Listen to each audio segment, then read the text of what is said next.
श्री राधे राधे। भक्तों, बहुत भाग्यशाली होते हैं वो लोग जो महापुरुषों की संगति प्राप्त करते हैं। भगवान के विशेष प्रेमी भक्तों का संग मिल जाए तो समझ लीजिए कि आपके भाग्य के सभी द्वार खुल गए। कुछ भी कमी नहीं रहेगी, कुछ भी बाकी नहीं रहेगा।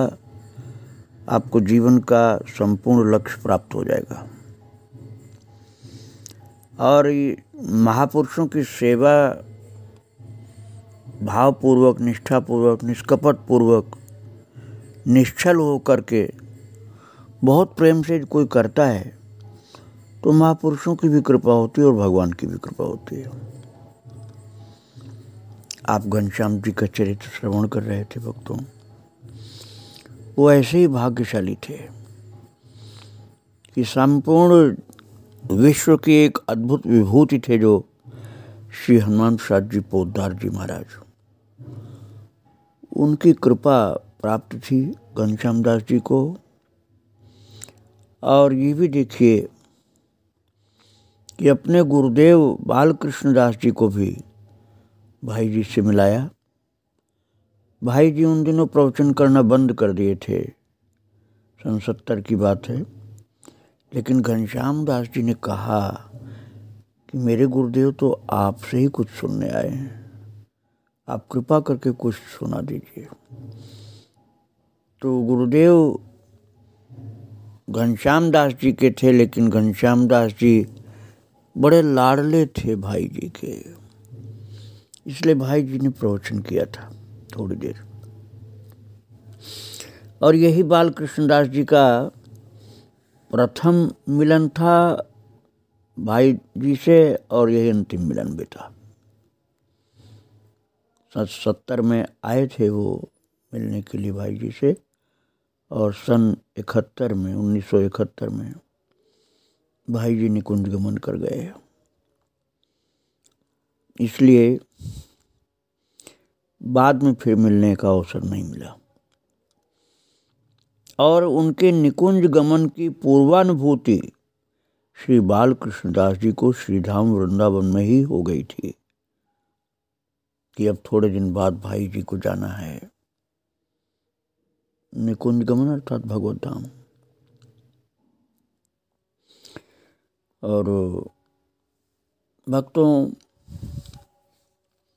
घनश्याम दास जी का भाग्य देखो कि छोटे से बच्चे से तभी से कृपा प्राप्त थी भाई जी की, और आखिरी सेवा में भी वो लग गए थे। सन 1969 से ही भाई जी का स्वास्थ्य थोड़ा बिगड़ गया था, और सूचना मिलते ही ठाकुर जी गोरखपुर पहुंच गए थे, और इनके साथ मनोहर बाबा भी थे, इनके गुरु भाई। गोरखपुर पहुंचकर श्री ठाकुर जी पूज्य श्री भाई जी की सेवा में लग गए। श्री राधा बाबा जी महाराज श्री भाई जी की गंभीर स्थिति देखकर चिंतित थे,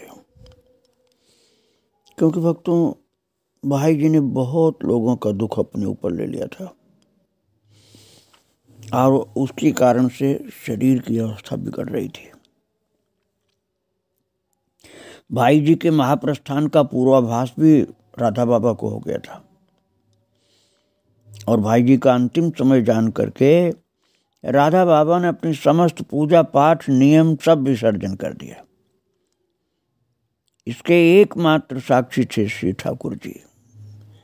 घनश्याम दास जी ने देख लिया कि राधा बाबा तो अपने सब नियम समाप्त कर दिए हैं, बस भाई जी की सेवा में है।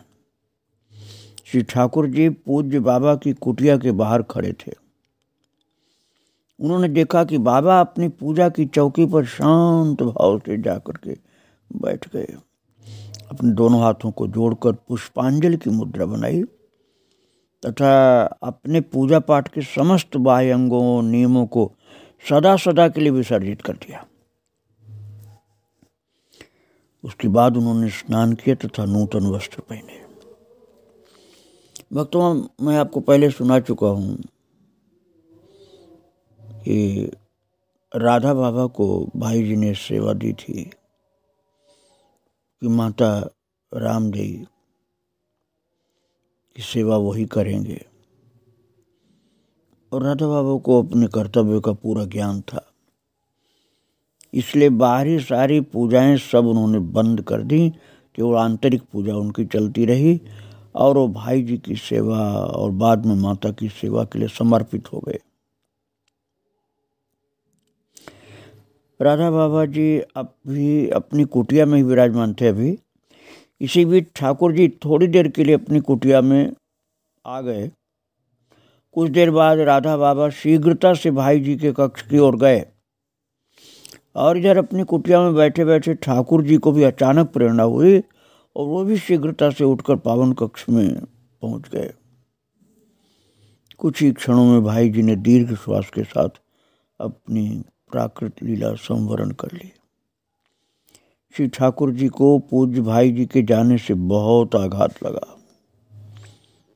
उन्होंने अपनी पीड़ा को श्री हीरालाल जी गुप्ता को बताया था। भाई जी अर्थात श्री पोद्दार जी अपने जीवन में एक दोहा बोला करते थे अधिकतर, तुलसी ममता राम सो समता सब संसार, राग न रोष न दुख, राग न रोष न दोष दुख, दास भय बो पार। ये अक्सर कहा करते थे वो दोहा। अब ठाकुर जी को वही याद आता था और वो उन्होंने जो प्रेमी जन खास थे उन लोगों को बताया था कि भाई जी जो कहते थे वही स्वरूप था उनका, अर्थात राम जी से, भगवान से ममता थी उनकी और सारे संसार में समता का व्यवहार था, कोई छोटा बड़ा नहीं। राग न रोष न दोष दुख, कोई भी ऐसे दोष नहीं थे, न राग न रोष। और भाई जी तो पार हो गए। उनकी अलौकिक बातों को तो कहते बनता नहीं, पर लौकिक व्यवहार भी उन सरीखा कोई नहीं कर सकता। यहाँ तक कि मुसलमान भी रो रहे थे, ईसाई भी रो रहे थे, भक्त लोग तो रो ही रहे थे। मुसलमान ईसाई भी भाई जी को मानते थे, वो लोग भी रो रहे थे। अपना पुराना वर्षों का संबंध बताकर आंसू बहा रहे थे। भयंकर पीड़ा में भी उन्होंने श्री कृष्ण के मधुर अति मधुर 2 बंग भाषा में पद रचनाएं की थी, बंगला में। अरे ठाकुर जी का भाग्य आप देखो कि इन्होंने भाई जी की आखिरी सेवा की थी। उनकी रचनाओं का जो मैंने सुनाया आपको, उसका भाव यही था कि शरीर की भीषण पीड़ा आपके चरण कमल, हस्त कमल, मुख कमल के दर्शन के मधुर आनंद के आगे क्या अर्थ रख सकती है। अर्थात भगवान का दर्शन उनको मिलता रहता था, इसलिए सब पीड़ाएं जो भक्तों की उन्होंने ले रखी थी उससे विचलित नहीं होते थे भाई जी। वो स्वयं बोले थे कि मेरा मन बस आपके दर्शनानंद में मग्न हो रहा है। और थोड़ा ही समय पहले लिखा था स्वयं, सन 71 में भाई जी प्रस्थान किए थे और ठाकुर जी तो सेवा में लगे हुए थे, समर्पित थे बिल्कुल। और भक्तों, उन लोगों का भाग्य था जो भाई जी की कृपा को प्राप्त किए। बहुत ही अद्भुत महान जीवन था उनका। श्री पोद्दार जी की स्मृति में एक ग्रंथ प्रकाशित हुआ जिसका नाम था पावन स्मरण, और श्री धाम वृंदावन में इसका सर्वप्रथम विमोचन होना था। पूज्य भाई जी की पुत्री आदरणीय सावित्री बाई फोगला ने ठाकुर जी को पत्र लिखा कि इस ग्रंथ के रूप में पूज्य बाबू जी ही श्रीधाम वृंदावन पधार रहे हैं। श्रीधाम में इस ग्रंथ का स्वागत भव्य रूप से हो। श्री ठाकुर जी के शब्दों में जो कहा गया मैं आपको बताता हूँ। उन्होंने कहा कि बाई का कथन मेरे लिए आदेश के समान था। बाई अर्थात सावित्री माता, जो भाई जी की बेटी थी। उनका जो पत्र मिला उसके प्रतिक्रिया स्वरूप में ठाकुर जी बोले थे घनश्याम दास जी कि बाई जी का कथन मेरे लिए आदेश के समान था। मैं हृदय से चाहता था कि इस महान ग्रंथ का स्वागत तथा विमोचन भव्य रूप से हो। फिर कहते हैं कि मैं स्वयं को बड़ा असहाय अनुभव कर रहा था। सार्वजनिक कार्यक्रमों के आयोजन का कार्य वो बोलते हैं कि मैंने कभी किया नहीं था। मैं सर्वथा अनुभवहीन था, साथ ही एक कष्टदायी फोड़े से परेशान था। ठाकुर कहते हैं कि मैं किन कर्तव्य मूढ़ की निराशापूर्ण मनस्थिति को किससे बताता, लेकिन गुरुदेव समझ गए। तो उन्होंने उत्साहित करते हुए कहा कि चिंता क्यों करते हैं जी, भाई जी का उत्सव मैं मनाऊंगा। बालकृष्ण दास जी बोले। और महाराज जी का सांत्वना पूर्ण जो वचन था उसको सुन करके फिर प्रसन्न हो गए ठाकुर जी कि अब मैं कर पाऊंगा कुछ, नहीं तो वो बहुत निराश हो चुके थे। पावन स्मरण ग्रंथ लाने के लिए उनको दिल्ली जाना था। दिल्ली में छप रहा था वो ग्रंथ। और एक स्वजन ने पूरे कार्यक्रम के लिए अपनी कार उनको दी थी कि कहीं भी जाना हो, कभी भी जाना हो, ये आपकी सेवा में रहेगी। ये उनकी सद्भावना थी। दिल्ली जाने के लिए जब जाने लगे ठाकुर जी, तो उनके गुरुदेव बालकृष्ण दास जी भी साथ में गए। बहुत मना करने पर भी गए। महाराज जी ने कहा कि आप अपने मन से इस ग्रंथ के संबंध में ग्रंथ भावना निकाल दीजिए। यही मानिए कि आप भाई जी को लाने के लिए जा रहे हैं। इस ग्रंथ के रूप में वस्तुतः भाई जी वृंदावन पधारेंगे। और यही बात भक्तों सावित्री माता ने भी कहा था, जो बालकृष्ण दास जी ने कहा। महाराज जी की भावनाओं ने ठाकुर जी के मन को एक दिशा प्रदान की। और उस समय उनको देखने को मिला कि महाराज जी के श्रद्धापूरित हृदय की कैसी अद्भुत झलक है। ग्रंथ को मखमल की पेटी में रखा गया था। उस पर जरी की किनारी जुड़ी हुई थी। ग्रंथ को वृंदावन लाया गया तथा अगले दिन भव्य शोभा यात्रा का आयोजन था। शोभा यात्रा में सम्मिलित होने के लिए जिन जिन संतों से प्रार्थना की गई, सबने आने के लिए प्रसन्नतापूर्वक अपनी अपनी सहमति व्यक्त कर दी। सब तैयार हो गए आने को। बात ये थी भक्तों कि संत लोग भाई जी को अर्थात पोद्दार जी को बहुत मानते थे। उनका महान भक्तिमय जीवन, जन कल्याण के आयोजन, गीता प्रेस की अद्भुत सेवा, कल्याण पत्रिका के माध्यम से सबको भक्ति का संदेश, इन सब चीज़ों से संत लोग बड़े प्रसन्न रहते थे उनके ऊपर। तो भक्तों, जो ग्रंथ का सर्वप्रथम पूजन हुआ वो वेण विनोद कुंज में हुआ। और श्री बालकृष्ण दास जी महाराज जी चाहते थे कि ग्रंथ का विमोचन पूज्य स्वामी शरणानंद जी महाराज के द्वारा हो। शरणानंद जी जो प्रज्ञा चक्षु थे, मानव सेवा संघ वाले, उनके हाथ से बालकृष्ण दास जी विमोचन कराना चाहते थे। और उन दिनों उनका स्वास्थ्य शिथिल चल रहा था। तो ठाकुर जी कहते हैं कि मैं मुँह लगे बालक की भांति सीधा उनके आश्रम मानव सेवा संघ पहुंच गया। और वो बताते हैं घनश्याम दास जी कि जब मैं पहुंचा तो स्वामी जी अपने कमरे में प्रवेश कर रहे थे। समीपस्थ लोग उन्हें मेरा परिचय देने लगे। स्वामी जी ने कहा, इसका परिचय देने की आवश्यकता नहीं, स्पर्श ही बता रहा है कि ये कौन है। तो घनश्याम दास जी ने कहा कि मैं तो आपको लेने आया हूँ, पर आपका स्वास्थ्य, ऐसे बोलकर रुक गए। तो स्वामी जी बोले क्या काम है। उन्होंने बताया कि पूज्य बाबूजी पर प्रकाशित पावन स्मरण ग्रंथ का विमोचन आपके द्वारा करवाना चाहता हूँ। और महाराज जब घनश्याम दास जी ने शरणानंद जी से पावन स्मरण ग्रंथ जो भाई जी की स्मृति के रूप में तैयार किया गया महापुरुषों के द्वारा, संतों के द्वारा, उसकी बात सुनाई है शरणानंद जी को,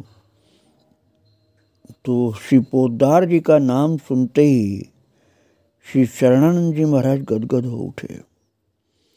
मुख उनका आरक्त हो गया, लाल हो गया मुंह, और भाव विभोर वाणी में स्वामी जी कहने लगे, भाई जी तो मेरे प्राण हैं, वे मेरी आत्मा हैं, उनके संबंध में कुछ कहते नहीं बनता मुझको। और इतना बोलते बोलते उनका कंठ अवरुद्ध हो गया। कुछ देर रुककर स्वामी जी ने कहा, मैं उत्सव में अवश्य चलूँगा। तो घनश्याम जी ने कहा कि आपका स्वास्थ्य, तो बीच में ही स्वामी जी बोल पड़े, स्वास्थ्य का संबंध शरीर से है, शरीर रुग्ण है, मैं थोड़ा ही रुग्ण हूँ, मैं तो उत्सव में चलूँगा।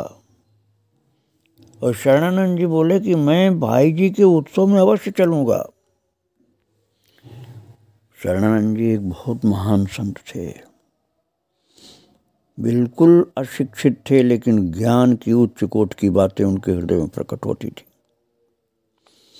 वो जा रहे थे कमरे में आराम करने, लेकिन श्री हनुमान प्रसाद पोद्दार जी के लिए उनके मन में कितना आदर था कि आराम करने नहीं गए। जो गाड़ी लेकर के घनश्याम दास जी आए थे, उस गाड़ी में जाकर के बैठ गए और स्वामी कुंवर पाल जी के रासमंडल स्थल पर ग्रंथ का विमोचन होना था। वहाँ पहुंचकर स्वामी जी ने बाबूजी के चित्रपट को, अर्थात पोद्दार जी के चित्रपट को पुष्पमाला धारण कराई तथा ग्रंथ का विमोचन कर अपनी भावांजलि अर्पित करते हुए कहा, वे क्या थे, कहाँ से आए थे, ये सब तो वे ही जाने, पर वे प्रेमी जनों के सर्वस्व थे। उनके वियोग में भोले भक्तों का हृदय पीड़ित है, अधिक बोला नहीं जाता। हृदय की पीड़ा कंठ को अवरुद्ध कर रही है। उपस्थित महानुभावों द्वारा बार बार आग्रह किए जाने पर सभा के समापन होने से पहले श्री बालकृष्णदास जी महाराज द्वारा अभ्यर्चना संपन्न हुई और आंसू भरे हुए नेत्रों से भाई जी के लिए पाठ किया गया। श्री बालकृष्णदास जी महाराज बार बार भक्तों के कहे जाने पर सभा के समापन में आंसू भरे नेत्रों से केवल एक श्लोक का पाठ बोले, प्रिय प्रायावृत्तिर विनय मधुरो वाचि नियम प्रकृत्या कल्याणी मतिरनवगीत परिचय पुरो वा पश्चाद् वा तदिदम विपर्यासित रसम रहस्यम साधूना मनुपद विशुद्धम विजयते। इस श्लोक का पाठ किया गया था भक्तों। उस श्लोक का भाव ये है कि जिनकी वृत्ति प्रियता से परिपूर्ण होती है, जिनकी वाणी संयमित, विनीत एवं मधुर होती है, जिनकी मति स्वाभाविक ही कल्याणकारिणी होती है, परिचय प्रदान करने वाली जिनकी कृति अनिंद्य होती है और जिनका हृदय रस से भूत वर्तमान भविष्य अर्थात त्रिकाल में अन्योन रहता है, ऐसे साधुजनों का जीवन सदा उत्कर्ष को प्राप्त होता है। भाई जी के लिए श्लोक बोला गया था जैसे यही गुण साक्षात उनके अंदर थे, भाई जी के अंदर। महाराज इस कार्यक्रम के बाद गोरखपुर भाई जी का जो मुख्य स्थान था गीता वाटिका का, वहाँ ठाकुर जी का जो मन से लगाव था, भक्ति के कारण, भाई जी के प्रेम के कारण, उन संत पुरुष के श्रद्धा के कारण, इसलिए ठाकुर जी वहाँ जाते रहे राधाष्टमी पर।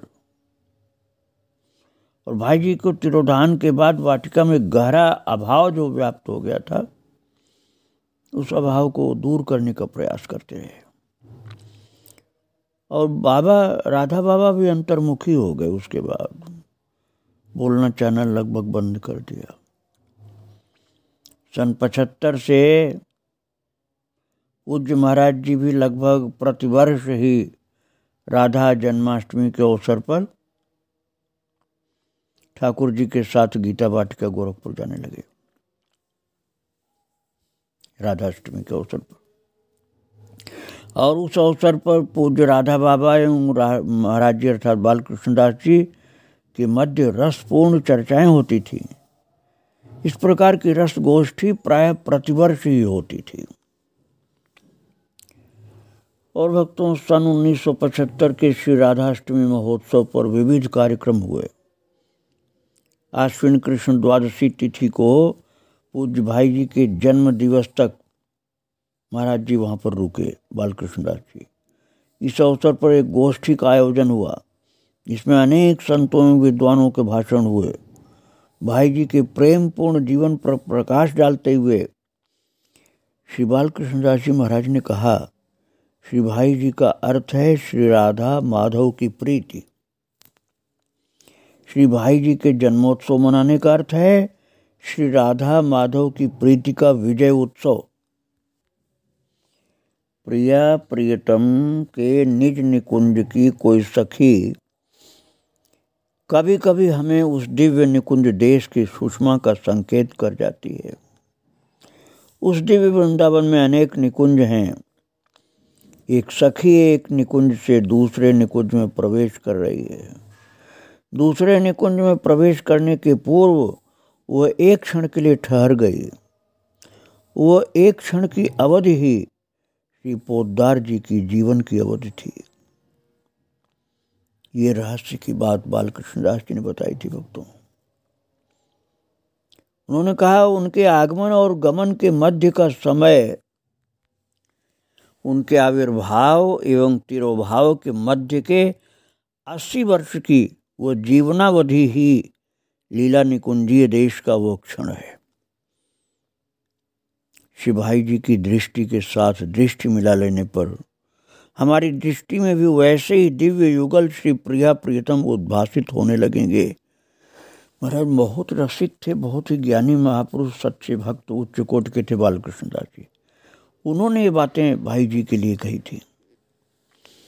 और श्री महाराज जी के अर्थात बालकृष्ण दास जी के इन उद्गारों को सुनकर पूज्य बाबा के आह्लाद की सीमा नहीं थी। राधा बाबा बहुत प्रसन्न हुए। उसके बाद पूज्य बाबा की कुटिया नेह निकुंज के पास लीची के पेड़ के नीचे रसमय चर्चा प्रारंभ हुई। पास में बैठे थे श्री ठाकुर जी।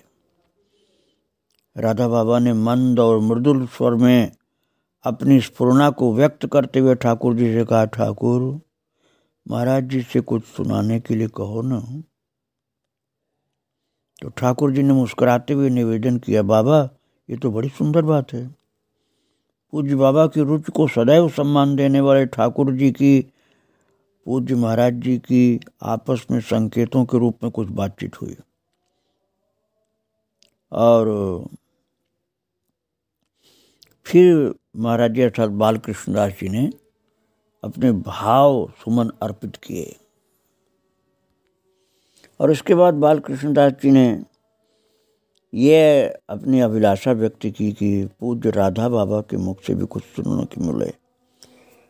तो महाराज जी की भावनाओं का आभास राधा बाबा के पास पहुंच गया, बताया गया उनको। इस प्रकार भक्तों, श्री बालकृष्ण दास जी, श्री राधा बाबा जी और ठाकुर जी घनश्याम दास जी, इन सब लोगों ने बड़े भाव से भाई जी को स्मरण करते हुए सुंदर सुंदर सरस पदों को गायन किया है। और भक्तों,